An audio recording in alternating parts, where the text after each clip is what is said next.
नमस्कार, मैं हूं चंद्रमणि शुक्ला और आप देख रहे हैं द लीडर हिंदी।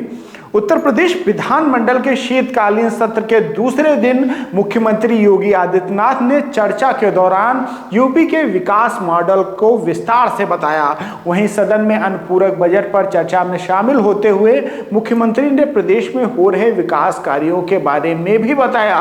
उन्होंने यूपी में ईज ऑफ डूइंग का लक्ष्य रखते हुए कहा कि विकास की योजनाएं जन जन तक पहुंच रही हैं। सीएम योगी ने यूपी में एक्सप्रेसवे, रोड कनेक्टिविटी, मेडिकल सुविधाएं, सफाई, कानून व्यवस्था, infrastructure, data centre, defence corridor की भी उपलब्धियां गिनाई। सीएम योगी ने सदन में अपनी बात रखते हुए कहा कि उत्तर प्रदेश में मल्टीनेशनल कंपनियां गुजरात के जैसी फैक्ट्रियां बना रही हैं। नोएडा में सैमसंग प्लांट तो मथुरा में लेस की फैक्ट्री सेट हो रही है। साथ ही मुख्यमंत्री ने बताया कि उत्तर प्रदेश 6 एक्सप्रेसवे वाला देश का पहला राज्य हो गया है। साथ ही उन्होंने ये भी बताया कि प्रदेश में अब जहाज से सब्जियां एक्सपोर्ट की जा रही हैं। इसके अलावा उन्होंने सबका साथ सबका विकास का सरकार का लक्ष्य एक बार फिर दोहराया। इसके साथ ही देश की अर्थव्यवस्था का जिक्र करते हुए सीएम योगी ने देश की अर्थव्यवस्था को ब्रिटेन से बेहतर होने के बारे में बताया। तो वहीं G20 का नेतृत्व करना देश के लिए उन्होंने गौरव की बात बताई। साथ ही उन्होंने कहा कि देश और दुनिया में यूपी की तारीफ हो रही है।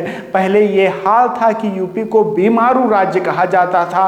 पिछले 5 सालों में उत्तर प्रदेश की स्थिति बदली है। 5 साल में 35 मेडिकल कॉलेज की स्थापना की गई है। साथ ही हर जिले में मेडिकल कॉलेज का लक्ष्य निर्धारित किया गया है।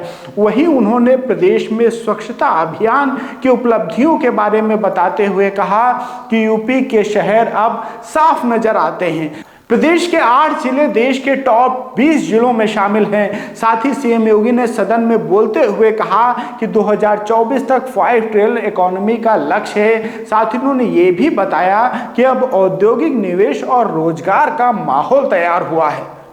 उत्तर प्रदेश को $1 ट्रिलियन की इकोनॉमी के रूप में बनाने और उत्तर प्रदेश को देश की इकोनॉमी का ग्रोथ इंजन बनाने की दिशा में जो प्रयास प्रारंभ किए हैं, उस प्रयास के क्रम में हमें यह अनुपूरक बजट लेकर के इस माननीय सदन के सम्मुख आना पड़ा है। अनुपूरक बजट को लेकर के देखेंगे तो हमारा प्रदेश शासन का 22-23 का ये बजट लगभग 6.5 लाख करोड़ रुपए का पहुंचने जा रहा है। उत्तर प्रदेश जैसे राज्य के लिए अपेक्षा की जाती है जहां पे 25 करोड़ की आबादी निवास करती थी, उस बड़ी आबादी के लिए एक बड़ी सोच के साथ हम कार्य कर सकें और बड़ी सोच के साथ कार्य करते हुए हम लोगों ने इस दौरान बेहतरीन वित्तीय प्रबंधन का उदाहरण भी प्रस्तुत किया।